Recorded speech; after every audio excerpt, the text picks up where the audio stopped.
Hello, my name is Susan Biaggi, and I'm an employment advisor at WorkBC Terrace. Today, as promised, we're going to be doing part 3 of the video series entitled Applying for Jobs Online. And today's episode is about uploading your resume to your email so that you can send it on to an employer. Now, I found that emailing a resume is one of the most challenging things for people. At the same time, it's one of the most necessary things for us to do because so many employers today are asking for resumes to be emailed or uploaded to their website. And people have some difficulties with doing this. It's actually a very easy process. And today I'm going to do this video showing you how to do it. Now, if you remember the last time I created a PDF resume from the Word version of the resume, and what I've done now is posted those two versions side by side. You can see on the left is the Word version of the resume, and it's in blue, while the PDF is on the right-hand side. And as you remember, they look just about exactly the same, but with the PDF version, it's less likely to be corrupted in transit as it makes its way to the employer, and we advise that that's the one you use. A word of caution, again, be very careful never to delete your original Word version of your resume because that's the only one you can easily change. Let's say, for example, if you want to change your phone number.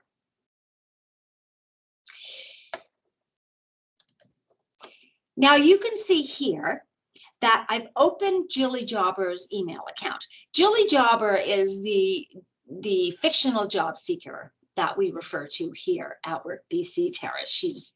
She's very useful for that. She has an email account that you're looking at here. Right now, her inbox is empty. And I'm going to compose for Jilly Jobber a new email to send to an employer with her resume attached.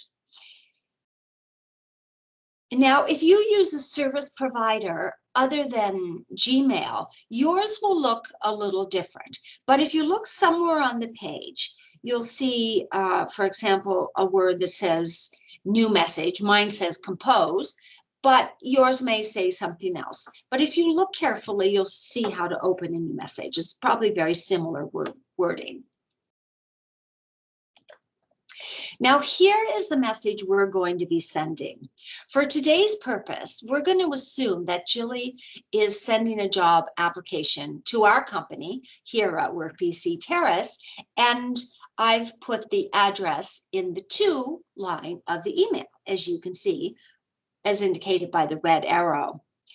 In the subject line, as indicated by the second red arrow, Jilly has included the job reference number, as indicated in the job posting, which is always a good idea if there is one. Sometimes there is not a reference or job posting number, in which case in the subject line, you can write something like qualified welder available immediately, just to catch the employer's interest and indicate to the employer that you're going to be sending a resume. Now, in the body of the email, I haven't included the whole cover letter. I've included basically the beginning and end of it. But you can simply take the cover letter that you've composed, copy it, and post it right into the body of the email. Now we're going to navigate to the bottom red arrow, and you'll see that there's a paperclip icon.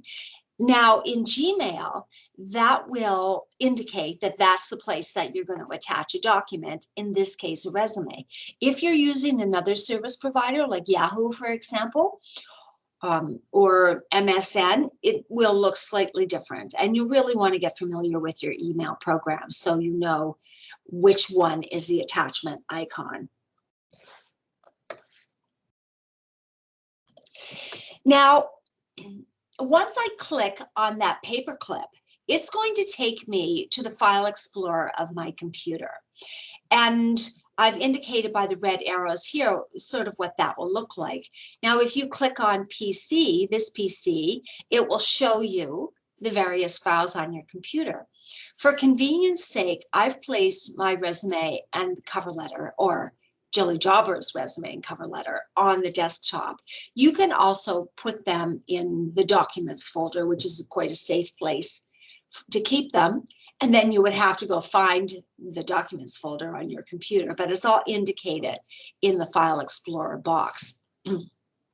So I will click on desktop and then to the desktop of the computer. And here you can easily see that I have two documents on my desktop.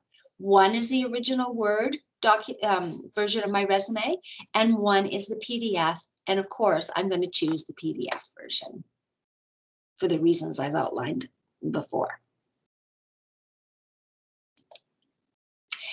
And there it is. Once I click on the PDF and then go back to my email, it will be at the bottom of the email very clearly outlined. So before you send off your email, you want to make sure that it says resume somewhere at the bottom.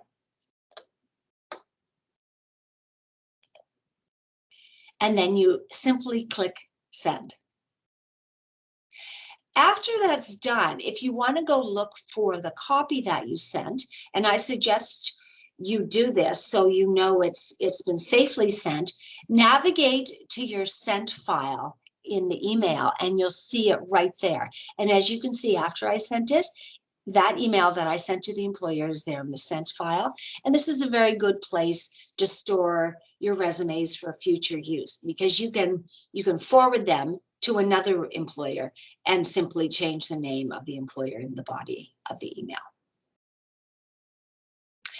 And that's the lesson for today. If you have any issues with this, I encourage you to call 250-638-8108, and someone in our employment center, in our resource center, will be able to help you. In the meantime, happy job hunting.